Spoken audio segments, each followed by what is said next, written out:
Tonight on Denver 7 News at 6. We've got strong emotions on both sides of this. A packed gym inspires questions on how much schools want to push their luck during a pandemic. We all just want to get back to what we know as normal. But we also know that we're still in the midst of an ongoing global pandemic. Plus, Cherry Creek Schools reverses course on masks. CDOT takes another step toward reopening Colorado's main mountain pass. While the State Forest Service tries to prevent the next natural disaster. We are behind, and boy, we need to keep rolling. Good evening and good work making it to Friday. I'm Ann Trujillo. And I'm Shannon Ogden.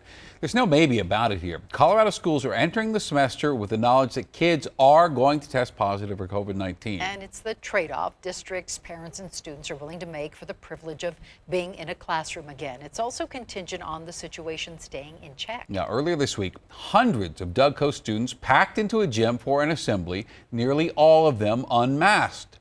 Well, today, Denver7's Megan Lopez asked the district and others if gatherings like these are wise right now.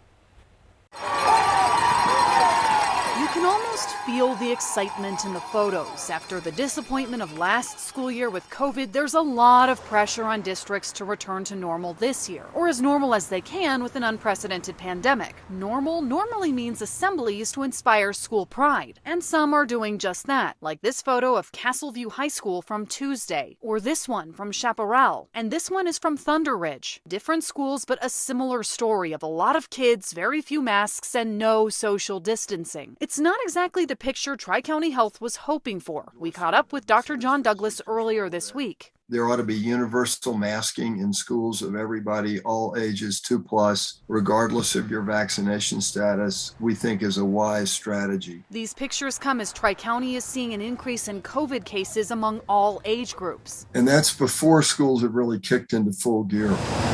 For the Colorado Education Association, For us at the CEA, our biggest priority is to prioritize in-person learning, consistent in-person learning. and President Amy Baca-Ohlert worries big assemblies at any school could set COVID cases back. We've seen other places across the country where they've already had to do mass quarantines, and some even move into remote learning this early in the school year. And we're hoping to avoid that by not doing things like large gatherings. But Douglas County Schools says it's doing its best, writing in a statement to Denver7, quote, "We believe that what our students need most right now is a return to school with as much consistency and normalcy as possible within a safe environment." They added that these assemblies are not mandatory. Everyone we spoke with wants the very best for students. What that looks like, though, comes down to individual district decisions. Megan Lopez, Denver7.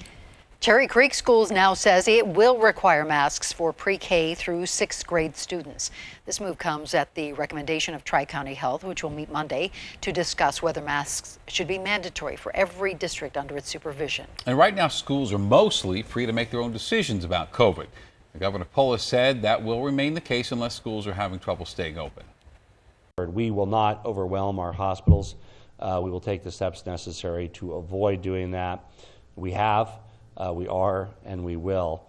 The other metric for schools is in-person education. If we see that districts are failing to be able to stay in person simply because kids aren't wearing masks, we will absolutely look at taking action. By order of the Biden administration, masks are universally required on school buses. Our digital team has put together a district-by-district comparison on COVID policies, and you can find it right now on the denverchannel.com.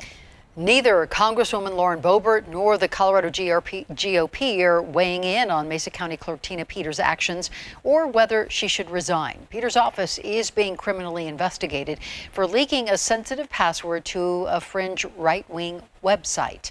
Thursday, the Secretary of State's office announced 40 pieces of voting equipment would have to be replaced because it couldn't verify Peters' actions hadn't compromised their security.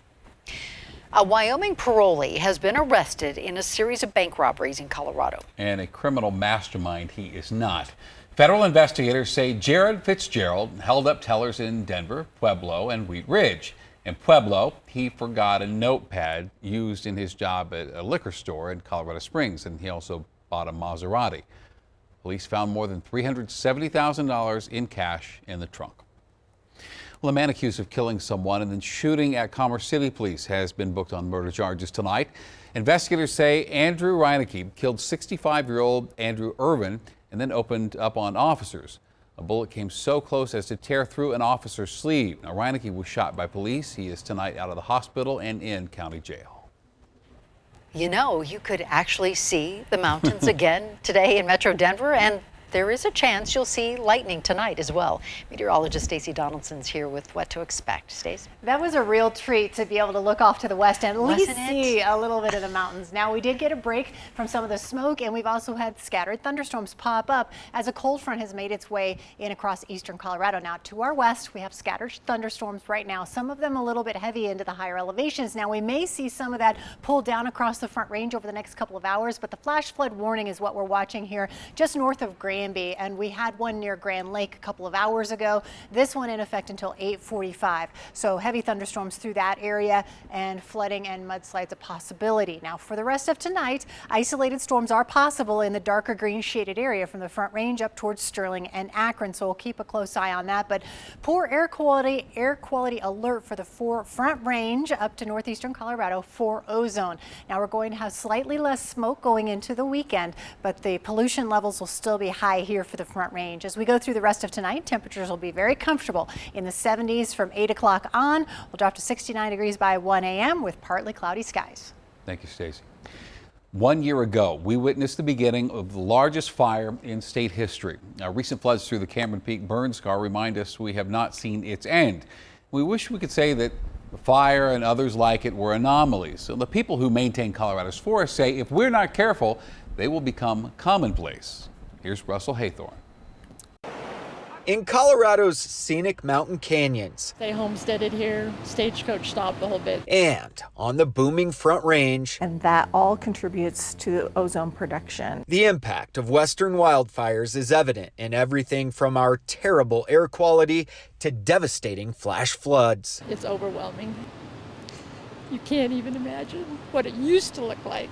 And as we approach several infamous wildfire anniversaries, As you can see, the fire spread. I only had about 15 minutes to get out. They're there. State Forest Service Director Mike Lester offers a sobering outlook. It wouldn't be unreasonable to assume that this is going to be our future. 1 week, temperatures like this with the wind blowing, you can suck all the moisture out of everything. Lester says the reality is our forests are in horrible shape, in large part because of more people, fire suppression, and decades of resistance to logging operations. We've kind of set ourselves up for this by doing things that, of course, at the time we thought were right. We don't have enough loggers to do the logging. Prescribed fire is an important tool. We're now in catch-up mode. We are behind, and boy, we need to keep rolling. There is hope as the state relaxes rules on logging and provides as much mitigation as it can afford. Like this effort to remove dead trees, grind them into mulch, and drop the mulch back on burn scars to stabilize mountainsides and prevent devastating floods and debris flows. If you come up here after a hard rainstorm, it looks like chocolate milk. It takes it 2 to 3 years to stabilize. Lester says those of you who live here can also do your part. My daughter called me. She said, "Dad, what do I do about all this pine straw next to the house?" I said, "Move it away from the house." A collective effort to protect our colorful Colorado. We're all in the same kind of pickle, and we're working really hard. Russell Haythorne, Denver7. I-70 is on pace to partially reopen tomorrow through Glenwood Canyon. Now, expected to be slow going at times, and if there is rain in the forecast, just plan on it being closed for at least a little while. Construction is expected in some capacity through Thanksgiving. Governor Polis says he was not aware that CDOT was misleading the public about a road closure until he saw our story.